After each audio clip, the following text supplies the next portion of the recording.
Welcome back to All This Math. This is Professor Parker, and today we're going to do some work with scale factors. So scale factors are involved when we have something called similar polygons. What's a polygon? A polygon is a name for a shape. A triangle is a type of polygon, all right?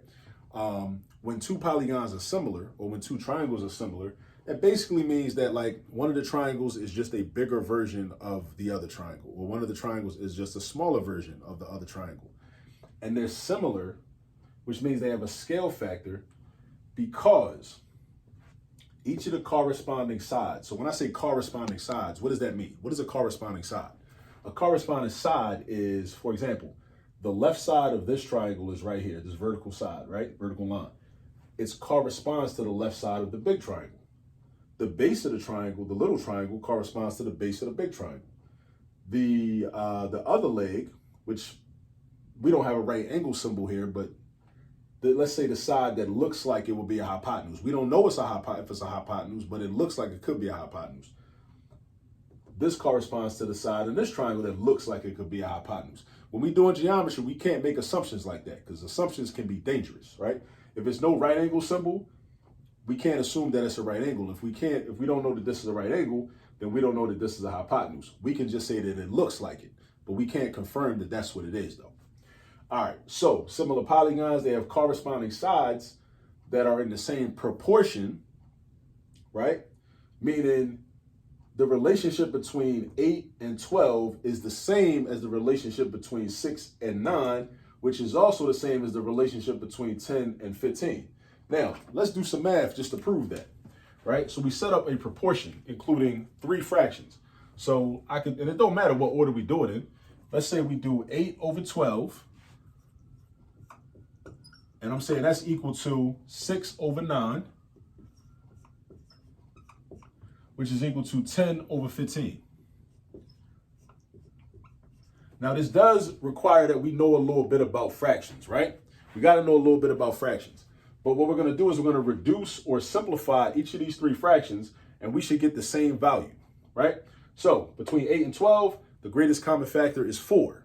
The greatest common factor is 4. So make sure you know how to reduce fractions. Between 8 and 12, the greatest common factor is 4. So you divide each by 4, you get 2 and you get 3. Between 6 and 9, the greatest common factor is 3. 3 is the biggest number that can be that 6 or 9 can be divided by evenly. So we do that. We do 6 divided by 3, we get 2. We do 9 divided by 3, we get 3. Between 10 and 15, the greatest common factor is 5. 5 is the greatest number that 10 or 15 can be divided by evenly. So 10 divided by 5 is 2. 15 divided by 5 is 3. So you see how we got 2/3 equals 2/3 equals 2/3? Because they do. So that's proof that these are similar triangles. And we kind of knew there was going to be similar triangles because the question is asking about a scale factor. It's saying what is the scale factor, as if there is a scale factor. The only way there could be a scale factor is if you got similar triangles, right? Because only similar triangles would have a scale factor. But I just wanted to show you that just so you could see actually like what makes these triangles similar, right? Now we could set it up a different way. We could set up their proportion a different way. You notice how I matched up a side from the little triangle with a side from the big triangle, and I did that 3 times, 8 over 12, 6 over 9, 10 over 15. You could set up sides within a triangle. Like I could say this, I could say, all right, well, this 8, I could put 8 over 6, and that should be equal to 12 over 9. Let's see if that's equal. Let's reduce 8 and 6. So greatest common factor of 8 and 6 is 2. 8 divided by 2 is 4. 6 divided by 2 is 3. Greatest common factor of 12 and 9 is 3. 12 divided by 3 is 4. 9 divided by 3 is 3. So again, 4/3 equals 4/3. We didn't get the same fraction, but that's because we're using different numbers. And it's a different relationship. But the important thing is, are these fractions equal to each other, right? 4/3 is the same thing as 4/3. So it shows that the relationship is consistent with these being similar triangles. Now, how do you figure out the scale factor? Once you establish that you got similar triangles or similar rectangles, similar polygons, whatever, right? How do you figure out the scale factor? What you got to do is, and you got a few options, right? You pick a side, right? That's what they say, pick a side. you pick a side in one of the triangles. So let's say I pick this side right here, this 8. What a scale factor does, it's kind of like when you on your phone, right? Whether you got an iPhone, Android, it don't matter.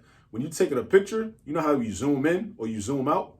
What's happening is you're enlarging or shrinking the picture by a scale factor, right? Meaning you're multiplying the original size of that picture in your screen as you see it by a number, right?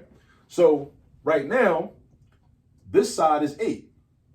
In order to make this triangle as big as this triangle, we need to multiply each side of this triangle by a scale factor, which is a number.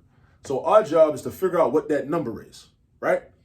So we got to do some algebra, because basically what we're saying is 8 times what number is going to give me 12, or 10 times what number is going to give me 15, or make this 10 turn into a 15, or 6 times what number is going to turn this into a 9. So it's 3 different equations I could use. I could do 8x equals 12, or I could do 6y equals 9, or I could do, let's say 10z equals 15. Any of those different equations, if I solve them, is going to give me my scale factor. Any one of them. And we even could go the other way if you wanted to, because we could say, because if I go from this triangle to this triangle, then the scale factor is going to enlarge the triangle. But what if I wanted to be different? What if I went from the big triangle to the little triangle? The scale factor is going to shrink the triangle. So I could also say 15x equals 10. Or, but actually, no, wait, hold up. I can't do that. You know why? I made a mistake. I didn't read the question carefully. It says, what is the scale factor? Matter of fact, I didn't even read the question to y'all. I just jumped in and started going to work. What is the scale factor from triangle PRQ to triangle SUT? That means I can't go from SUT to PRQ, because that's not what the question says. The question says to go from the little triangle to the big triangle.